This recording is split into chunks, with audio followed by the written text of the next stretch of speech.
It just makes you realize how many twisted people there are down in hell. My family's probably down there waiting for me.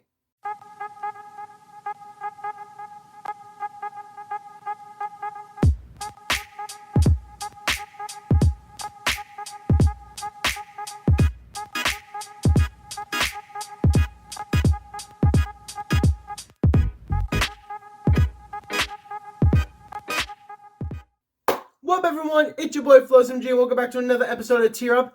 And this time we are going to be ranking characters from Hazbin Hotel, a show that I've just recently started watching and I absolutely love it. Just the whole concept of redemption, something I know I'll never be able to do. It's a show about Lucifer's daughter who wants to open the Hazbin Hotel, who helps horrible sinners on the path to redemption so they can go to heaven to stop from being exterminated. I could literally go on and on about this forever, but I only have a limited amount of time, so let's get right into ranking these people, shall we? The rankings for this video are as follows: God tier, Redemption, Lose a Baby, Hell is Forever, and Cancelled. If you have seen the show at all, you'd know that two of these tiers are probably two of the best songs in that goddamn show. Plus, God tier actually fits in this ranking for once. First up on this list, we have Adam, the first man to ever be created, or as he likes to go by, Dickmaster. He is the leader of the Exorcist army and sees to it that the extermination of the sinners is followed through. Bro is an archangel who uses a golden guitar axe to fight. This is the definition of a badass. Here's the thing, I want to put him down in Hell is Forever or Cancelled, but he does have some really fucking great songs. One of them being Hell is Forever. And even though he's a piece of shit, I'm going to go ahead and put him with his own song. Hell is Forever whether you like it or not. Next up, we have Alistair. This motherfucker is one of my favorite characters in this goddamn show. He's a powerful overlord, one of the strongest sinners in hell, if not the strongest sinner in hell, and he goes by the Radio Demon. Literally, when he would have killed an overlord, he would have broadcast their screams all over hell. Talk about marking your territory.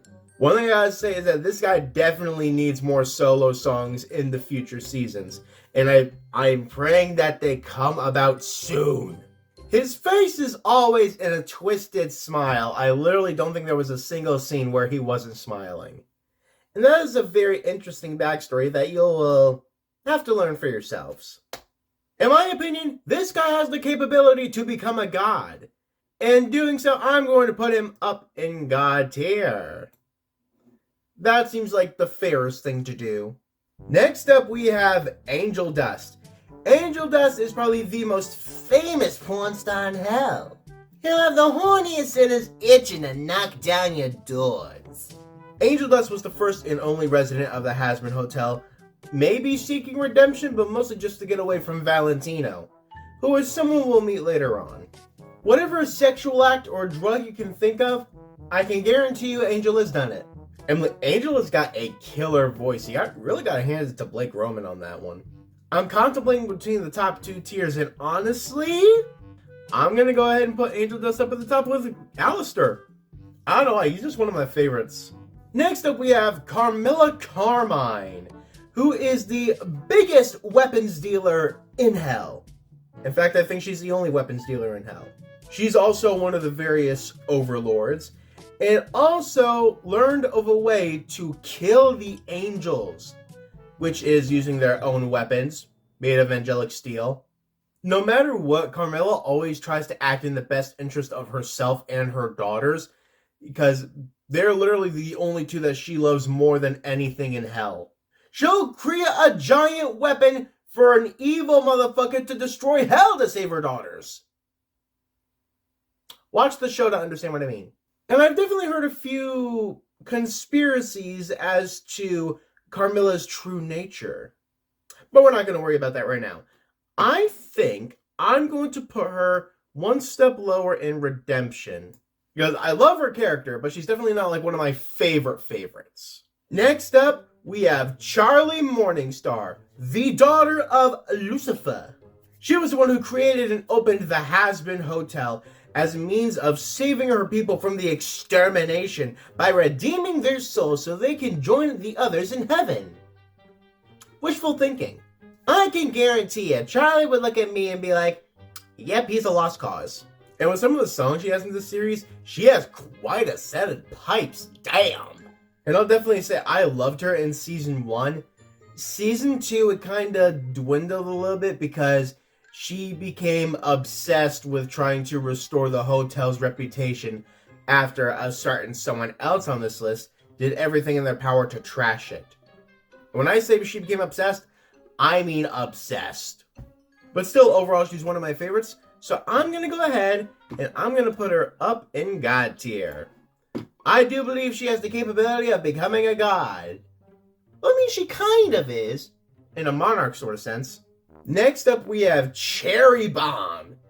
Now, Cherry Bomb, let me tell you, she has an explosive personality. And on top of which, she's got a nice set of bombs, if you know what I mean. And when I say her name's Cherry Bomb, literally her powers revolve around like literal bombs. Bunch of explosives and shit. I am more than certain that she's never actually used a door in her life. She just blew open the wall. And according to this, it looks like she only has one eye with an X over it. I wonder what that could mean. I'll leave the conspiracies to all of you. But for now, I think I'm going to go ahead and put Cherry Bomb up in Redemption. That's what I think she can do. I do believe she can eventually be redeemed and meet up with a certain someone else on this list. Next up, we have the Egg Boys, who are the minions to another certain character on this list, which we will again get into later. I will say at times it can be rather annoying, but at the same time, they also did a good job of making season 1 what it was. And they'll say some of the most random shit like, bank accounts are a scam created by the shadow government. Which I'm starting to be inclined to believe. And don't get me wrong, I love the Egg Boys, but I don't think I can put them any higher than Redemption. So they're along the same lines as Cherry Bomb and Carmilla, but not high enough for God tier, in my opinion. Next up, we have Husk, who, okay, let's see how many details I can get through. He's sort of like a cat-like demon with wings, who also has powers that mimic those of a magician. Like, literally, he wears a magician's top hat. He also has a pretty big gambling problem. And a pretty big drinking problem. Which is probably why they made him the bartender. I'll admit, Husk can be an asshole sometimes, but he's always real with it. He'll call you out when you're doing some fake shit, when you're not acting like your true self, as most bartenders probably do. I definitely want him as my bartender. But for this list, I think I'm going to go ahead and put him also on Redemption. He's definitely a good character, but there are just some on this list that I appreciate just a little bit more. Next up, we have the King of Hell himself, Lucifer! Or Lucy for short. The reason why the realm of hell was created was because of this guy. He wanted to give the people of Earth free will, which went against God's great plan. Ugh. And so for simply having a dream, he was cast down to hell. This guy also has a rather interesting obsession with rubber ducks. I mean, you do you, Lou. And I mean, now he wants nothing more than to be a great dad to Charlie. But the problem is, he has no clue what he's doing. Then again, does any dad really know what they're doing, though? He's definitely one of the funnier and more unserious characters of the show, which I really enjoy. I think I'm going to go ahead and put him up in God tier. Because he's probably one of the closest things to a god in hell. I mean, he essentially is the god of hell. Next up, we have Mimsy, who was a one-off character. She and Alistair used to frequent the same clubs when they were alive. Also, she did give us a bit more of Alistair's backstory, or like more of his history rather, of like after he appeared down in hell. But like most dames back then, they only come to you when they're in a bit of trouble and need you to bail them out. And I'm not saying that I've bailed someone out like that recently. But again, Mimsy was only in one episode, so there really isn't much to judge her on. Honestly, I think I might put her like on the same wavelength as Adam in Hell is Forever. Because honestly, I think she's never leaving. Next up, we have Nifty, who's sort of like the housekeeper of the hotel. She is also dubbed the Roach Queen. I don't know if she necessarily controls roaches, but she's definitely, what's the best word for her? Disturbed. She's definitely one of the more crazed demons that resides in that hotel. And on top of that, in like the whole war of the angelic exorcist versus hell where they first went to the Hazbin Hotel, Nifty pulled off a remarkable feat with her angelic knife. She stabbed Adam in the back and killed him! This little thing killed Adam. She did what Alistair could not. She did what Lucifer held himself back from doing. She is crazy. And yet somehow probably the one that I would vibe with the most. On top of which, she has a song in Season 2 that is absolutely amazing, but I'm not going to go into that right now. And you know what? She had slain Adam. That's about as godly as you can get in hell anyway. She had to be in God tier. I mean, come on. Next up on this list, we have Serpentious. He's also one of my favorite characters in Hazbin Hotel. Mostly because I can do his voice rather decently. Serpentious is a rather snake-like demon that was sent to hell for reasons I will actually get into in the next ranking of characters. Yes, there's going to be another one. He wanted to destroy Alistair so he can get in good favor with the V's, but that didn't really go as planned. But instead, the V's saw a little bit of potential of using him as a spy in the hotel and getting close to Alistair. But when that mission failed, because, I mean, it was doomed to fail from the beginning, Charlie still took in Serpentious and tried to lead him on the path of redemption. And who's to say if it did or didn't work?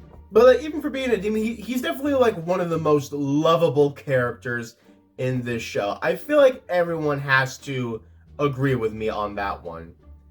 And he's also the one whose minions were the Egg Boys.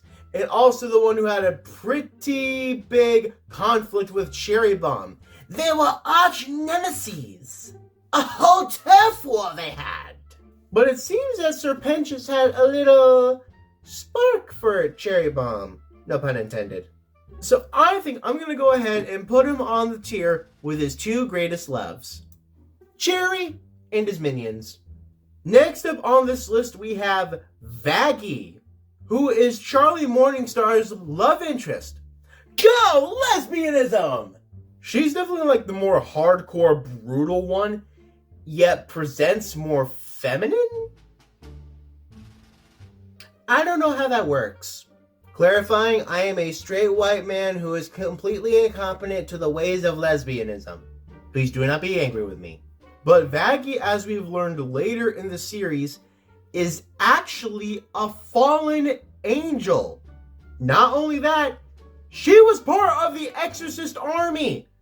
The army whose job was to murder demons and sinners. But she felt empathy for a childlike demon that was there. I don't know how a childlike demon will get in hell, but okay. But she let that demon go. And then someone else from the Exorcist army saw that and saw it as an act of betrayal. They sliced at her face and her eye done fell out. That's why there's a red X over it. And not only that, they clipped her of her wings. That's gonna hurt. Where's a bell I can ring so she'll get her wings back? If you know what I'm referencing, you're awesome. I'm gonna put her up in God tier, honestly.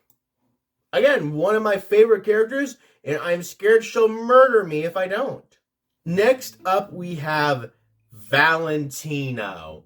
This motherfucker who I can only describe as the pimp demon. He normally goes by Val, and he handles more of the erotic side of what goes on at V Tower. He's also the one who Angel Dust signed their soul away to for the fame of being a famous porn star. But here's the thing. Angel Dust is also Val's favorite toy, and Val would slap them around a lot. No, I fucking hate Val for his abusive ways. He's got good style, though. But that doesn't take away from his assholishness!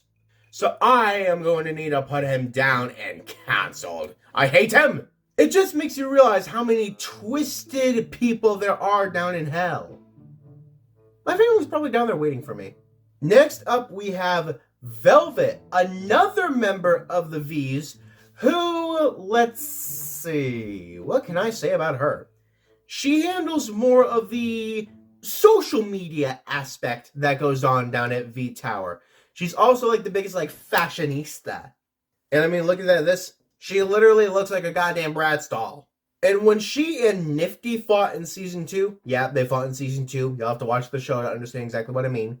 But either way, when they fought, she was flung out of a window, fell down like 100 stories probably, and yet somehow survived because apparently her body is also like a mannequin, which makes perfect sense for being a fashionista. And don't get me wrong, I'm not a fan of her or many of the other V's because they're, well, assholes. But I like her more than I do Valentino. And honestly, I think Valentino might just be on canceled on his own. I think I'm going to go ahead and put Velvet in Hell is Forever. Because, I mean, she's still a bitch, but I like her more than I do Valentino. Valentino's going to be the only one to canceled. I've accepted that. Next up, we have Vox, who is, I guess, the designated leader of the V's. He owns V Tower. He's the media overlord, the media demon, who in life did some very similar things, which we will also get into the next time we rank Hazbin characters. And yes, again, there's going to be a next time. Vox had like a long-standing rivalry with Alistair, who apparently initially Vox wanted Alistair on his team as a means of ruling hell. But Alistair refused. He didn't work with no one. And after Charlie and her crew took down Adam and a good majority of the Exorcist army, Vox saw that as an opportunity to spin it to stir up the fear of those in hell, so they can look to him as their savior as he tries to take over heaven. Will that plan work for him? I don't know. You'll have to watch the show, which I really do recommend you do. He definitely has some good songs, but in season 2, it seemed like he relied way too much on those around him for his plans, and even for his songs. So, in my opinion, for lack of unoriginality later on, I have to bump him down to Hell is Forever. I'm not going to put him in canceled, because even though he was a murderous, vengeful motherfucker who nearly destroyed Hell in season 2, he's still not as bad as Valentino. And finally on this list we have Zestial. Zestial, he's like a spider-looking demon sort of thing, who I'm assuming in life was like around in like Shakespearean times, just from like the way he spoke. And it seemed like he was somewhat of a love interest for Carmilla Carmine. Ooh. I wish they would have expanded a little bit more on that, which I'm hoping they might do in seasons 3 and 4, which I'm still waiting to be released. Do it soon, I beg of you! But even so, Zestial did have more episodes than Mimsy, but he also didn't have that much screen time, so there's not much for me to base it off of. He seems like a voice of reason among the overlords.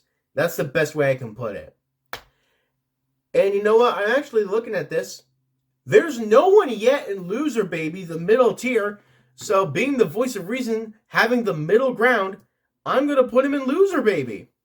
I just needed to put someone there, honestly. And I think we're going to end this off right here. I've been Floz MG. This has been Ranking Hazbin Hotel Characters, and I can't wait to see you all in the next video.